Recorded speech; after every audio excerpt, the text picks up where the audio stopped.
தேவைக்கெல்லாம் துப்புராக்கிப்போம். தேங்காய் ஒன்றும் துப்புராக்கிட்டு போவாங்க. சொன்னாங்க அங்கங்க போடுங்க. ரொம்ப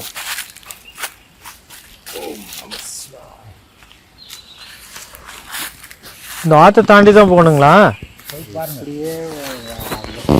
ஓ ஆ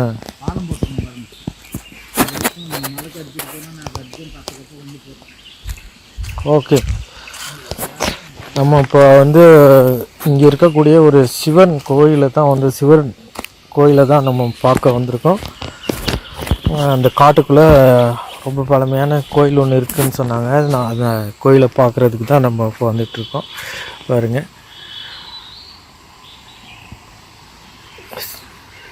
ஓம் நமச்சிவாய. ரொம்ப பழமையானது இந்த காடுகள். பாருங்கள், ரொம்ப உயரமான காடுகள். மரங்கள் எல்லாம் ரொம்ப உயரமான மரங்கள்.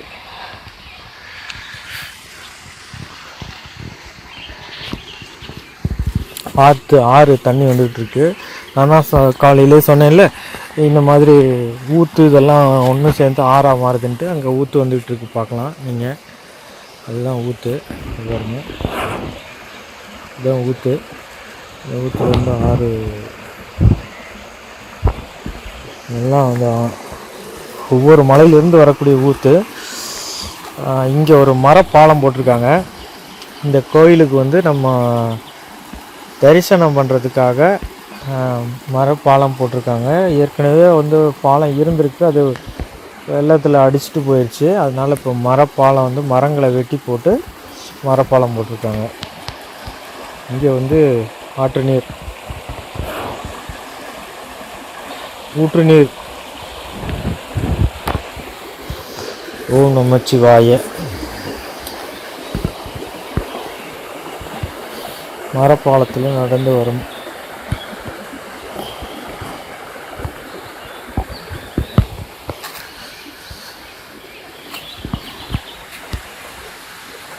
ஆற்று வழி பாதை.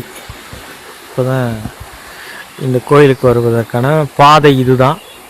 ரொம்ப இயற்கையான சூழ்நிலையில் இங்கே பார்த்திங்கன்னா இந்த திருத்தலம் சிவபெருமான் அமைந்து தலம் இந்த இயற்கையாகவே அமையப்பட்டிருக்கு.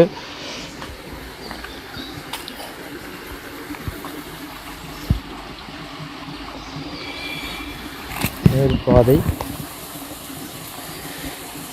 எப்படி இருக்குது பாருங்கள் இடம். இங்கெல்லாம் சிவதலங்கள் அமைஞ்சிருக்கும், அங்கே எல்லாம் நீர்வீழ்ச்சிகள் இருக்கத்தான் செய்யுது. ஈரமான மரங்கள்.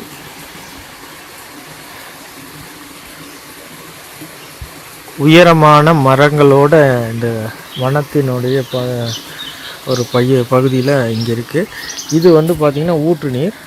இங்கே பார்த்தீங்கன்னா தெரியும் ஊற்று.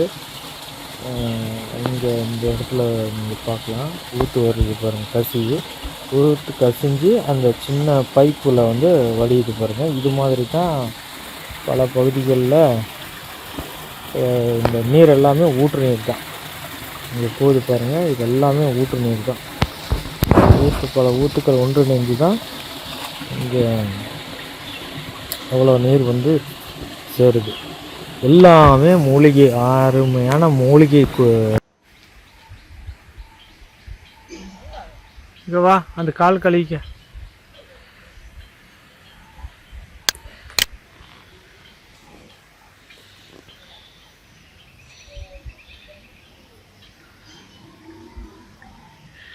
இதுதான் அந்த பழமையான சிவன் கோயில். இங்கே பார்க்கலாம். இப்போ அந்த நடை சாத்தப்பட்டிருக்கு. இது அதிகாலை ஒரு 8 மணி அந்த அளவில் எடுக்கப்பட்ட காணொளி. இதை சுற்றி பார்த்தீங்கன்னா இந்த ஆற்று பாதை இருக்குது. இது அந்த கோயிலினுடைய உள்ளே இருக்கக்கூடிய லிங்கத்துக்கு லிங்கம். இதுதான் அந்த லிங்கம். இது நந்தி. இதுக்கு ஒரு வரலாறே இருக்குது. ஏறத்தாழ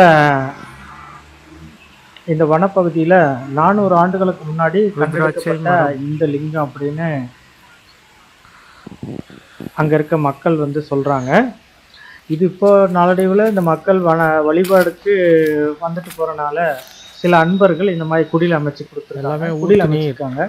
குடிலுக்கு முன்னாடி ஊற்று மலையிலேருந்து வர்ற சுனை நீர் இதெல்லாம் இங்கேருந்து வருது ஊற்று தண்ணி. குடில் அமைச்சு கொடுத்துருக்குறாங்க. இந்த மழையிலையும் வெயிலையும் இந்த லிங்கம் வெட்ட வெளியில தான் இருந்திருக்கு. அதுக்கப்புறமா இந்த இது பழங்குடியின மக்கள் வாழுகின்ற காட்டு பகுதி. பழங்குடியின மக்கள் தங்களுடைய ஒரு புனிதமாக இந்த சிவலிங்கத்தை வந்து வழிபடுறாங்க. அதே போல் சிவராத்திரி அன்னைக்கு பார்த்திங்கன்னா சிறப்பு பூஜைகள் நடைபெற்றது. நம்ம இந்த வீடியோ சிவராத்திரிக்கு அடுத்த நாள் நம்ம மேக் பண்ணியிருக்கோம். ஸோ சிவராத்திரி அன்னைக்கு வெகு சிறப்பாக பக்தர்கள் இந்த இடத்துல வந்து நல்ல ஒரு பாடல்களோட இறைவனை ரொம்ப தொன்மையாகவும் வழிபட்டாங்க. சில வெளிநாட்டு பக்தர்களுக்கு கூட தங்களுடைய பக்தியின் வெளிப்பாடை இந்த சிவன் கோயிலில் வெளிப்படுத்தியதை நம்ம இந்த காணொலியில் பதிவாக கொடுத்துருக்கோம். ஸோ அதையும் உங்களுக்கு இந்த காணொலியில் வழங்குகிறோம். நீங்கள் அதை கண்டு கழிக்கலாம். மொழி வேறுபாட்டு இருக்கலாம், ஆனால் இறைவனுக்கு மீது பாடப்பட்ட பாடல்கள் எந்த மொழியாக இருந்தாலும் இறைவன் ஏற்றுக்கொள்வது ஒரு மகத்துவமாக இருக்குது. ஸோ இங்கே நீங்கள் பார்த்துட்ருக்குறீங்க ரொம்ப உயரமான காடுகள். அந்த 3 பக்கமும் இங்கே ஆறு ஓடிட்டு இருக்குது. ஆறு அப்படின்னு பார்த்தீங்கன்னா எப்போவுமே இங்கே வற்றாமல் ஓடிட்டு இருக்கக்கூடிய ஆறு. இந்த மலைகளிலிருந்து அருவியாக பிறக்கக்கூடிய அந்த சின்ன சின்ன நீர் இவைகள் எல்லாம் ஒன்று சேர்ந்து இந்த ஊற்று எல்லாமே பல ஊற்றுகள் ஒன்று சேர்ந்து ஆறாக இங்கே உற்பத்தியாகி ஓடிக்கிட்டே இருக்குது. காலங்காலமாக இது ஓடிக்கிட்டே இருக்குது. இந்த லிங்கத்தை வழிபடுறவங்களுக்கு தங்களுடைய குடும்பத்தில் வந்து தங்களுடைய குறைகளை சிவலிங்க பெருமானிடம் வந்து முறையிட்டு சிறப்பு வழிபாடுகள் செய்து போனால் குறைகள்லாம் நிவர்த்தியாகி செல்வ வளம் பெருகும் அப்படின்றதும் ஒரு ஐதீகமாக இருக்குது. ஏதேனும் நோய்கள் இருந்தால் இங்குள்ள இந்த தீர்த்தத்தில் குளிச்சுட்டு சிவபெருமானுக்கு அங்கேருந்து தீர்த்தம் எடுத்து அபிஷேகம் பண்ணி வழிபட்டு சென்று விட்டால் தங்களுடைய குடும்பத்தில் இருக்கக்கூடிய பிரச்சனைகளும் கலையும் அப்படின்றது தொன்று தொட்டு இந்த பழங்குடி மக்களுடைய நம்பிக்கையாக இருக்குது. அதனால் அவங்க அதை வந்து இந்த காட்டுப்பகுதிக்குள்ளே வந்து வழிபட்டு செல்ல போகிறாங்க. இந்த நீர் பாருங்கள் ரொம்ப அற்புதமாக இருக்குது.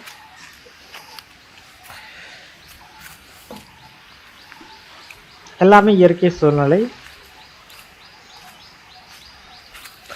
இந்த மரத்தில் இருக்க இந்த தாவரம் வந்து இது ஒரு எலும்பு முறிவு ஏற்பட்டுச்சுன்னா இதை வச்சு இன்னொரு மூலிகையையும் இதையும் சேர்த்து வச்சு கட்டினோம்னா எலும்புகள் ஒட்டிக்கும் அப்படின்னு சொல்லியிருக்காங்க. மூலிகை